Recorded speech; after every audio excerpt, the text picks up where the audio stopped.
संयोजकता क्या पढ़ेंगे? संयोजकता।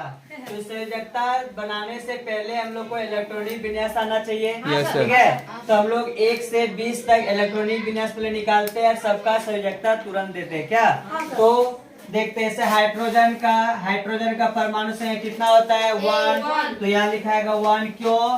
क्योंकि हम लोग का 4 कोष होता है, K-L-M-N 4 कोष। पहला कोष में 2 इलेक्ट्रॉन, दूसरा कोष में 8 इलेक्ट्रॉन, M कोष में 8 इलेक्ट्रॉन, N कोष में 18 इलेक्ट्रॉन। पहले दो, जैसे K है, K में 2 इलेक्ट्रॉन है, पहला कोष पूरा करेगा तब जाके L कोष में आएगा ना, L कोष पूरा करेगा तब जाके M कोष आएगा, M कोष पूरा करेगा उसके बाद क्या आएगा? N कोष में। उसके बाद हाइड्रोजन के बाद क्या हो गया? हीलियम। हीलियम का कितना आ जाएगा? इलेक्ट्रॉनिक विन्यास 2। उसके बाद हो जाएगा लिथियम। लिथियम का कितना आ जाएगा? 2। और पहला कोष ये पूरा हो गया तो 2 लिखा गया, तो 3 में तो कितना बचा? 1 बचा ना, इसलिए इसका 1 लिखा जाएगा। लिथियम के बाद बेरिलियम। बेरिलियम का 4, इसका क्या आ जाएगा? 2, फिर हो जाएगा 2। बेरिलियम के बाद क्या है? बोरान। तो बोरान का कितना? 5, 2 और 3। फिर क्या आ जाएगा? कार्बन। कार्बन का कितना आ जाएगा? 2 और 4। फिर हो जाएगा नाइट्रोजन। नाइट्रोजन का क्या आ जाएगा? 2 और 5। देखो, जब तक हम लोग L कोष पूरा नहीं करेंगे तब तक N कोष वाला लिखेंगे क्या? N कोष वाला मान लिखेंगे क्या? नहीं। L कोष पूरा होगा तब जाके हम लोग M कोष में लिख सकते हैं। M कोष का मान पूरा होगा तब जाके हम लोग N कोष में लिख सकते हैं ना। तो नाइट्रोजन के बाद ऑक्सीजन। ऑक्सीजन का परमाणु संख्या 8, तो 2 और 6। उसके बाद क्या आ जाएगा? फ्लोरीन। फ्लोरीन का परमाणु संख्या 9, 2 और 7। उसके बाद क्या है? नियोन। नियोन का परमाणु संख्या 10, तो 2 और 8। अब इसका देखो, इतने का संयोजकता जैसे ही निकालेंगे तो संयोजकता इसका निकालेंगे। कैसे संयोजकता निकाला जाता है? जैसे हाइड्रोजन का 1 है ना, इसका संयोजकता कितना हो जाएगा? 1। अगर हम लोग का 1 से 3 इलेक्ट्रॉन रहता है तो वो क्या करता है? त्याग कर देता है। ठीक है, मतलब लास्ट में अगर हम लोग का 1 से 3 इलेक्ट्रॉन रहता है तो वही हम लोग का संयोजकता हो जाएगा। ठीक, क्या हो जाएगा? वही संयोजकता। 2 है, इसका भी संयोजकता 2 हो जाएगा। देखो, यहाँ पे लास्ट में 1 है ना, तो संयोजकता कितना हो गया? 1।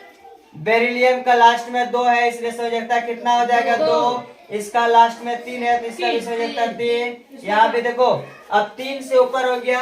अगर 4 से लेकर 5 तक अगर इलेक्ट्रॉन रहता है लास्ट में तो वो क्या कर लेगा? ग्रहण कर लेगा ना। ग्रहण करके वो अपना अष्टक पूरा करेगा, और अष्टक पूरा करने में जितना इलेक्ट्रॉन की कमी रहता है उसी को हम लोग क्या बोलेंगे? संयोजकता। जैसे यहाँ पे लास्ट में है 4 है ना, तो इसको अष्टक पूरा करने के लिए 8 इलेक्ट्रॉन पूरा करने के लिए कितना इलेक्ट्रॉन कमी है? 4 इलेक्ट्रॉन कमी है, इसीलिए इसका संयोजकता कितना हो जाएगा? 4। जैसे नाइट्रोजन का 2, 5 है ना, तो यहाँ लास्ट में 5 है, तो 5 बाहरी अष्टक में 5 है, तो इसको अष्टक पूरा होने के लिए कितना इलेक्ट्रॉन चाहिए? 3 इलेक्ट्रॉन चाहिए। इसका संयोजकता कितना हो जाएगा? 3।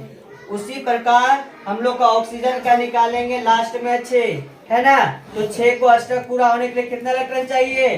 2 इलेक्ट्रॉन, इसलिए इसका संयोजकता कितना हो गया? 2। नाइट्रोजन। अब फ्लोरीन देखो, फ्लोरीन का 2, 7, 9 होता है, 2 और 7, तो 7 है लास्ट में। अष्टक पूरा होने के लिए 1 इलेक्ट्रॉन चाहिए, तो इसका संयोजकता कितना हो गया? 1। देखो, नियोन का जैसे 2 और 8 इसके पास पूरा हो गया। तो इसको अष्टक पूरा होने के लिए एक भी इलेक्ट्रॉन का कमी है क्या? नहीं, इसलिए इसका संयोजकता कितना हो जाएगा? 0। ठीक है। उसके बाद सोडियम। सोडियम का परमाणु संख्या कितना होता है? 11। इसका इलेक्ट्रॉनिक विन्यास क्या हो जाएगा? 2 होगा। पहला अष्टक पूरा कर रहा है, फिर क्या होगा? 8 भी पूरा कर, 2 और 8 कितना हो गया? 10। कितना बचा? 1, तो 1। इसका लास्ट में 1 बचा ना, तो संयोजकता कितना हो जाएगा? 1। सोडियम के बाद मैग्नीशियम का देखो, मैग्नीशियम का कितना परमाणु संख्या? 2। पहला अष्टक पूरा किया, फिर 8, 2, 8, 10 और 2, 12। इसका लास्ट में 2 है ना, इसलिए इसका संयोजकता कितना आ जाएगा? 2। मैग्नीशियम के बाद एल्यूमिनियम। एल्यूमिनियम का परमाणु संख्या कितना होता है? 13। 13 क्या आ जाएगा? 2। 8 और 3। तो लास्ट में इसका परमाणु संख्या कितना है? 3, इसीलिए इसका संयोजकता कितना हो जाएगा? 3। एल्युमिनियम के बाद क्या? सिलिकॉन। सिलिकॉन का कितना? 14। तो 14 का क्या आ जाएगा? 2, 8, 10 और 4 14। तो लास्ट में इसका 4 है ना, तो इसका भी संयोजकता कितना हो जाएगा? 4। सोडियम के बाद क्या है? फास्फोरस। फास्फोरस का 15। तो क्या आ जाएगा? 2, 8, 10 और 5 15 हुआ ना। लास्ट में कितना है? 5। अभी बताएगा 4 से 5 से अगर 7 तक रहता है तो वो क्या करता है? हम लोग का साझेदारी करता है ना। क्या करता है? साझेदारी। तो इसके पास लास्ट में 5 इलेक्ट्रॉन है ना, तो इसको अष्टक पूरा करने का, अष्टक मतलब तीसरा कोष को पूरा करने के लिए, एम कोष को पूरा करने के लिए कितना इलेक्ट्रॉन चाहिए? 3 इलेक्ट्रॉन। इसलिए इसका संयोजकता कितना हो जाएगा? 3।